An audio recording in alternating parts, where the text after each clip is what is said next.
Tapos yan, dikit-dikit lang ng ganyan. Tapos, didiligan natin yan. Yan po, ang lalaki na. Talagang kukuhanin natin ngayon. Mag-harvest tayo para itanim sa mga kanya-kanya nilang pot para lumaki. Ayan po yung ating pinropagate nun na nilagay natin sa balat ng niyog. Ayan, ang tataba na nila.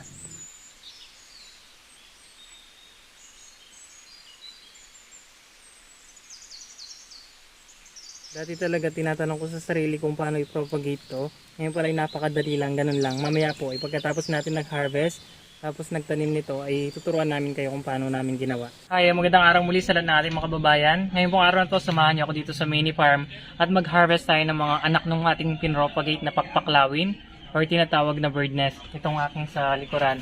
Kasi itong halaman na to, napakaganda po yung gamitin sa landscaping talaga.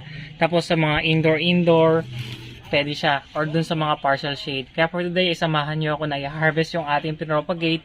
Para mga ilang buwan lang, ay pwede na natin gamitin dito sa garden na pang design or pwede rin pang benta. Kaya for today po, ay samahan nyo ako na i-harvest. Tapos mag-propagate tayo uli para meron tayong harvestin sa mga susunod na buwan. Kaya tara na.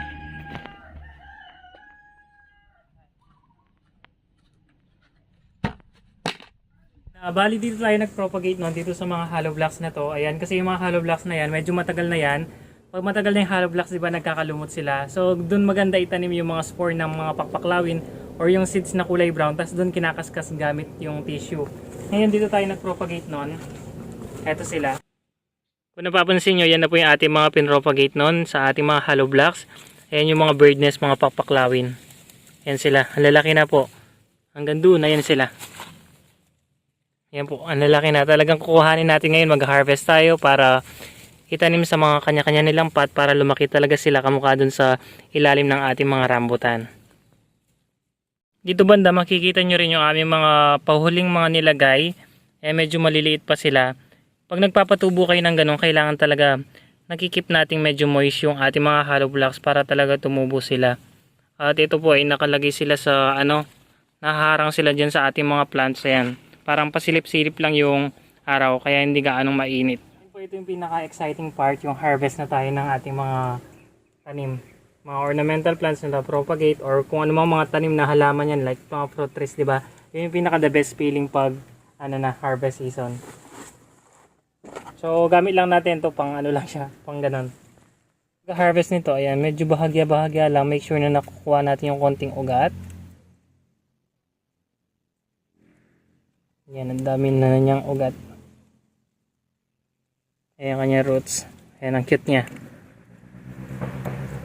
Ito medyo maliliit pa pero pwede na po ito.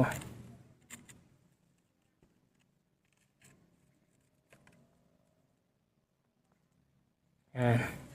Marami po dito. Itong mga damong to, hinahayaan lang namin para medyo nakakalamig sa kanila. Kasi gusto talaga ng pakpaklawin yung medyo malalamig na area. Kaya sa mga probinsya, like nung nagawi kami sa Baler Aurora, ito nagsisitubuan sila sa balat ng mga niyog or sa mga puno.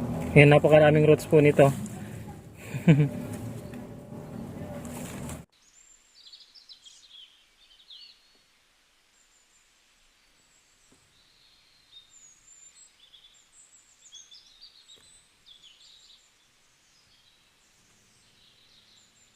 Dati talaga tinatanong ko sa sarili kung paano i-propagate to. Ngayon pala ay napakadali lang, ganun lang. Mamaya po, pagkatapos natin nag-harvest, tapos nagtanim nito, ay tuturuan namin kayo kung paano namin ginawa. Para sa ating mga bagong viewers. Ayan po yung ating pinropagate nun na nilagay natin sa balat ng niyog. Ayan, ang tataba na nila. Tapos yung mga pahuli nating nilagay, ayan sila. Napakarami po. Makakatuwa. Ay pwede na silang gamitin sa mga hanging basket. Diba? Sa landscaping na nakahang sila. Ayan yung parang ganyan na nakahang sila, diba? Kaso medyo payat lang silang tignan kasi hindi nila ma-spread yung roots nila kasi nakabasket lang sila. Pero kung ayaw mo silang palakihin ay okay sila sa ganyan. Kung gusto mo silang palakihin, itanim sila sa lupa or sa mas malaking pot po.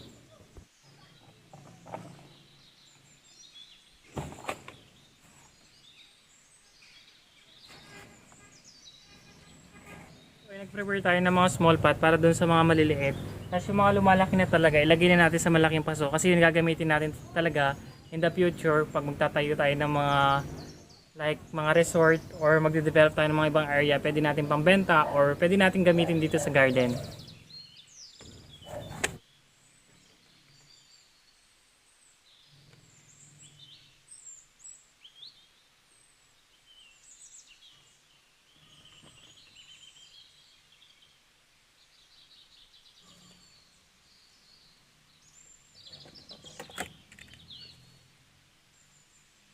Talaga yung mga ugat nila kumapit na po sa ating mga paso. Ayan, napakarami niyang roots.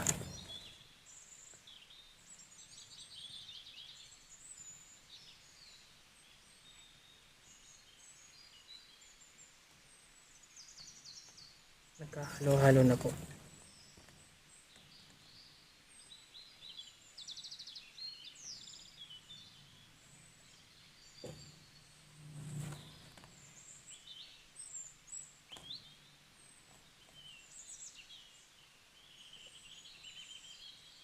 Itong isa po, ayan. Kinain na po yung ating coco cubes, di ba? Ayan, napaka-healthy niya.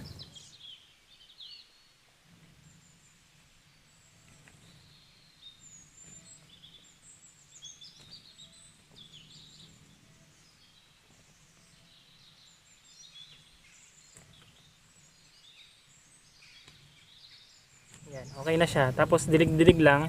Ilagay muna natin sa partial shade dito sa may ayan ganyan, may net.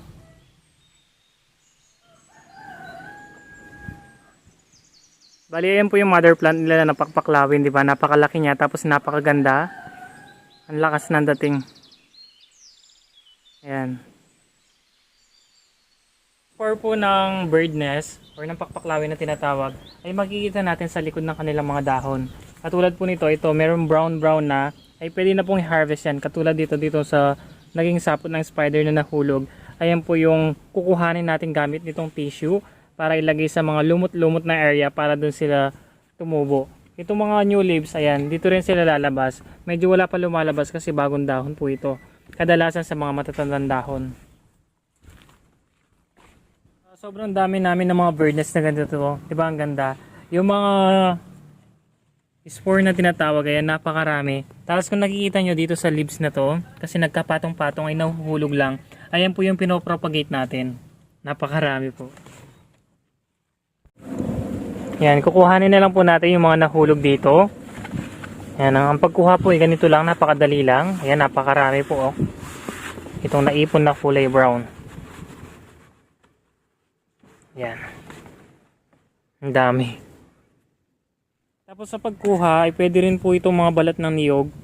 Pag ito kasi medyo tumanda na tapos nababasa lagi, ay din po ito, naglulumot. Yan, kukuhanin lang, ikayas nyo lang siya ng ganyan. Napakadali lang. Tapos ihulog nyo lang. Yan, ihulog nyo doon. Ayun. Ayan, ang dami po nahulog. Tapos ilagay lang natin sa shade na area. Tapos dilig-dilig lang. Ganun lang po kadali. Yung pinag-harvestan natin kanina, ibabalik lang natin dun tong mga seeds na to. Para palitan yung mga kinuha natin dito. Ayan yung kulay brown. Yan, ihulog lang natin. Tapos yan, dikit-dikit lang ng ganyan. Tapos, didiligan natin yan.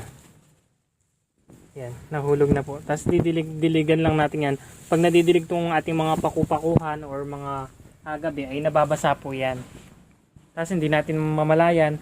After 4 months or 5 months, ay makikita natin sila, ay nagsilabasan na sila. Tapos yung iba nga po, inilagay lang namin sa basket.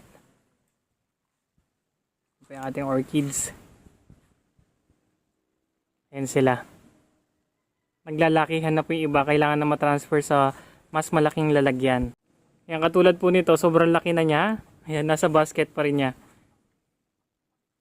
Ang mga ganitong fern din na mga cobra fern, ay ganun din yung propagation niya. Basta chinecheck nyo lang yung mga fern ninyo sa likod ng dahon kung meron din sila mga brown. Ayan, ito parang may pag-guhit-guhit na pero hindi pa ready for harvest. Katulad niya, ayan, meron pa. Konti pa po. Tapos kuhanin natin yung cobra fern. Ay propagate natin. Ayan, ito napakarami niya ng seeds, di ba? Napakamahal pa naman ng cobra fern sa market. Yung ganyan po ay umahalaga na po ng 3,000 to 3,500. Napaka-cute kasi kakaiba talaga yung style niya. Ganun lang po kadali magparami ng mga fern. Sana may natutunan kayo sa ating vlog. Thank you for watching. Ingat po ang lahat. At kung bago ka lang sa aming channel, huwag niyo pong kalimutang mag-subscribe and click the notification bell para sa susunod na mag-upload kami mga educational vlog, garden tour, ayan, mga harvest ng mga fruits sa mga iba-ibang farm or sa ating farm, ay makasama namin kayong muli. Muli, maraming salamat sa inyong panonood at God bless po sa ating lahat.